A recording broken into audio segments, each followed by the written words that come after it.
Good evening. My name is Dave, and this is my week 4 intro to public speaking assignment. I've chosen Dr. Martin Luther King Jr.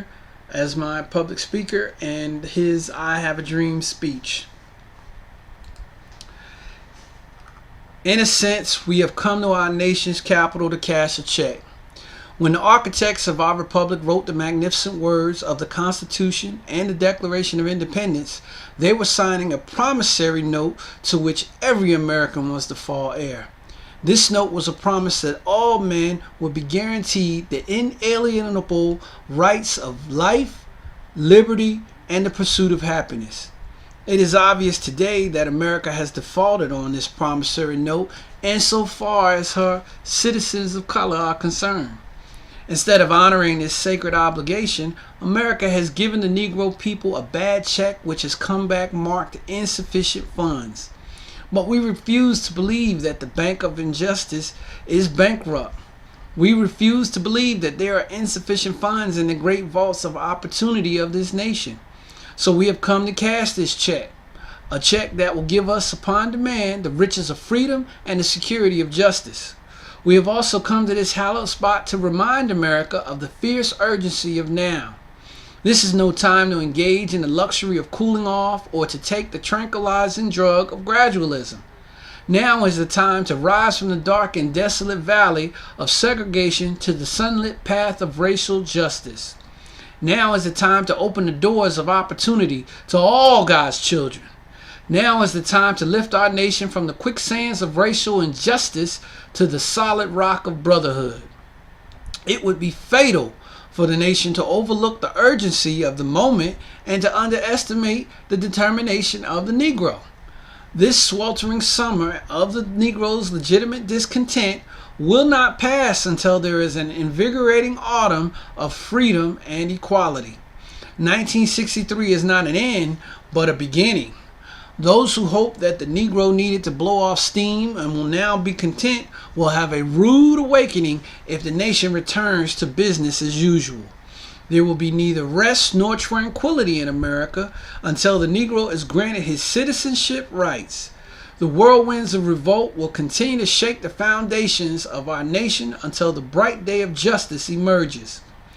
But there is something that I must say to my people who stand on the warm thresholds which leads into the palace of justice. In the process of gaining our rightful place, we must not be guilty of wrongful deeds. Let us not seek to satisfy our thirst for freedom by drinking from the cup of bitterness and hatred. We must forever conduct our struggle on the high plane of dignity and discipline. We must not allow our creative protest to degenerate into physical violence. Again and again, we must rise to the majestic heights of meeting physical force with soul force. The marvelous new militancy which has engulfed the Negro community must not lead us to distrust of all white people. For many of our white brothers, as evidenced by their presence here today, have come to realize that their destiny is tied to our destiny, and their freedom is inextricably bound to our freedom. We cannot walk alone. And as we walk, we must make the pledge that we shall march ahead. We cannot turn back. There are those who are asking the devotees of civil rights, when will you be satisfied? We can never be satisfied as long as our bodies, heavy with the fatigue of travel, cannot gain lodging in the motels of the highways and the hotels of the cities.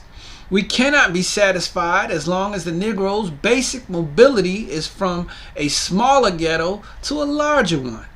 We can never be satisfied as long as a Negro in Mississippi cannot vote and a Negro in New York believes he has nothing for which to vote. No, we are not satisfied, and we will not be satisfied until justice rolls down like waters and righteousness like a mighty stream. I am not unmindful that some of you have come here out of great trials and tribulations. Some of you have come fresh from narrow cells. Some of you have come from areas where your quest for freedom left you battered by the storms of persecution and staggered by the winds of police brutality. You have been the veterans of creative suffering. Continue to work with the faith that unearned suffering is redemptive. Go back to Alabama. Go back to Mississippi. Go back to Georgia. Go back to Louisiana. Go back to the slums and ghettos of our northern cities, knowing that somehow this situation can and will be changed. Let us not wallow in the valley of despair. I say to you today, my friends, that in spite of the difficulties and frustrations of the moment, I still have a dream. It is a dream deeply rooted in the American dream. I have a dream that one day this nation will rise up and live out the true meaning of its creed. We hold these truths to be self-evident, that all men are created equal. I have a dream that one day on the red hills of Georgia, the sons of former slaves and the sons of former slave owners will be able to sit together at a table of brotherhood. I have a dream that one day even the state of Mississippi, a desert state, sweltering with the heat of injustice and oppression, will be transformed into an oasis of freedom and justice. I have a dream that my 4 children will one day live in a nation where they will not be judged by the color of their skin, but by the content of their character. I have a dream today. I have a dream that one day the state of Alabama, whose governor's lips are presently dripping with the words of interposition and nullification, will be transformed into a situation where little black boys and black girls will be able to join hands with little white boys and white girls and walk together as sisters and brothers. I have a dream today. I have a dream that one day every valley shall be exalted, every hill and mountain shall be made low.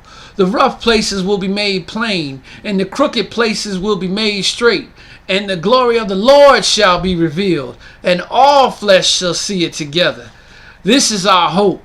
This is the faith with which I return to the South. With this faith, we will be able to hew out of the mountain of despair a stone of hope.